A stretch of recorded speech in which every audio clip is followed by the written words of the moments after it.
Here's how you can become a pro iPhone user in only 8 minutes. We're going to be going over 30 tips in total today, so let's get started. First tip is back tap. Just simply go to Settings, Accessibility, then back tap, and now you can assign actions to a double or triple tap on the back of your phone. This can be set to functions like taking a screenshot, or even to open a specific app that you use a lot. Drag and drop text and images. All you have to do is long press either text or images, then use your other finger to switch apps, and you can drop it wherever you'd like. Now here's some tips for selecting text. Double tap a word to select it.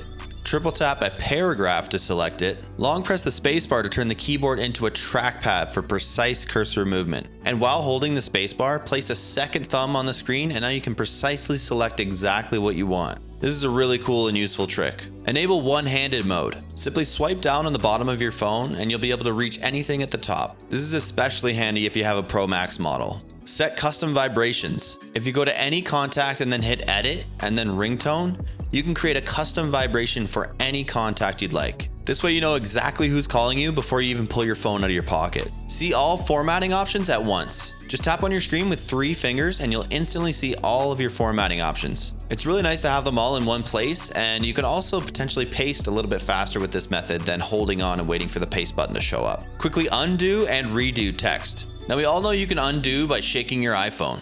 But what you probably didn't know is that you can also swipe 3 fingers to the left to undo, and then 3 fingers to the right to redo.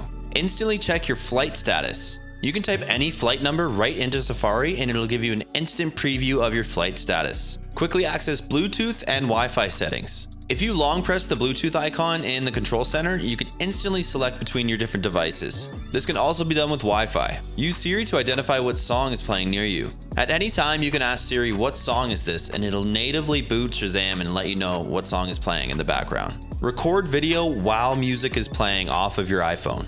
Now typically if music is playing on your iPhone and you try to take a video, it'll pause the music and then start the recording. But there is a workaround for this. In photo mode, if you hold the shutter and then slide it to the right, it'll lock it in and start recording video and allow your music to continue playing. Here's an example.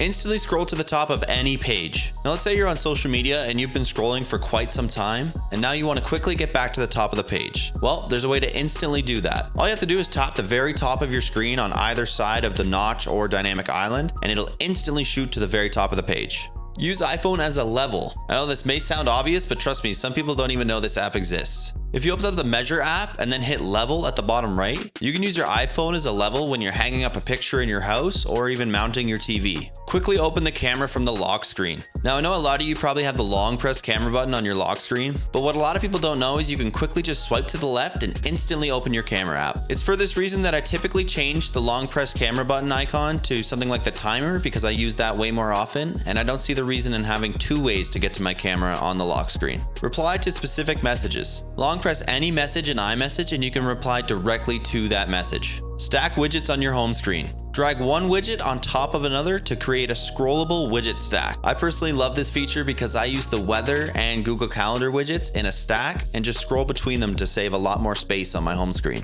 Measure a person's height. Using LiDAR, you can easily measure any object using the Measure app. Now keep in mind this is only going to be compatible with iPhones that have the LiDAR sensor. Instantly copy and paste photos. All you have to do is pinch 3 fingers to copy and then spread 3 fingers to paste. You can natively convert units in Spotlight Search as well as currency in the Calculator app. Just start typing any value into the Spotlight Search with a corresponding unit and you can convert it into any other unit you'd like. Also, in the Calculator app in the bottom left, there's a convert option and you can convert any currency you'd like. All of this right on the iPhone. Create custom focus modes and pages. Honestly, this is a pretty big topic that I might make a separate video for entirely, but I'll go over it quickly. What I've done is set up separate focus modes for different aspects of my life. I have a general personal focus mode that I keep my phone in all the time to keep me from getting distracted. I have a fitness focus mode that only turns on when I physically get to the gym. I've done this by setting a geofence around the gym that I go to. And on top of that, when this focus mode turns on, I have a special home screen that's just for that focus mode, which makes sure I stay locked into my workout. I also have one for mindfulness in the morning when I want to do my meditations and affirmations.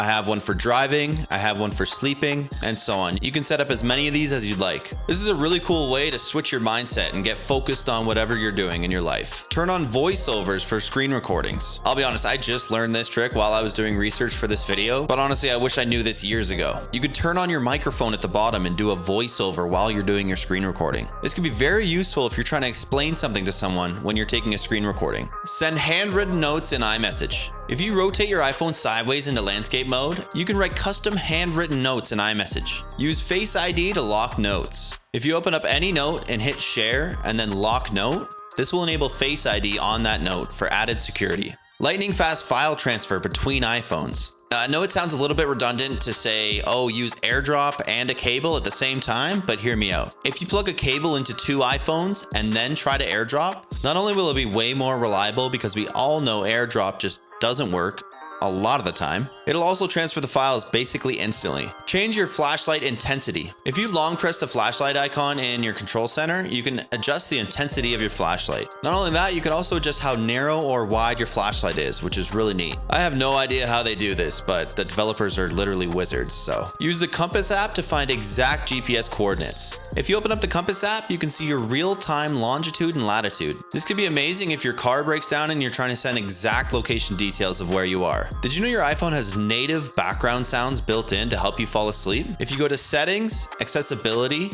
audio/visual, and then background sounds, you can turn this feature on as well as pick your favorite background sound. And there's a few really good options to choose from. To make this a lot easier, you can turn this feature on or off using your action button. Just go to your action button settings, slide over to accessibility, and then pick background sounds as the option. Disable haptic feedback on your keyboard to save battery. Now, if you have an older iPhone or if you find the battery's just draining really quickly, you can turn off the haptic feedback of your keyboard, which will save you some battery life. That little vibration happening every single time you press a keystroke actually takes a lot more battery than you think. Just go to settings, sound and haptics, and then keyboard feedback, and you can turn off haptics for your keyboard. Set a quick timer directly from your control center. Similar to the other long press tricks we discussed in the control center, same thing here. Just long press the timer button and you can instantly set a quick timer without actually going into the timer app. Copy and paste across Apple devices instantly. I know some of you may know this, but a lot of people probably don't. If you copy anything to your clipboard on your iPhone, you can hit paste on any other Apple product and it'll instantly paste whatever you copied. This honestly kind of feels like magic. It's crazy. If you found this video useful, make sure you hit the subscribe button so you don't miss any of my weekly uploads. Technology out.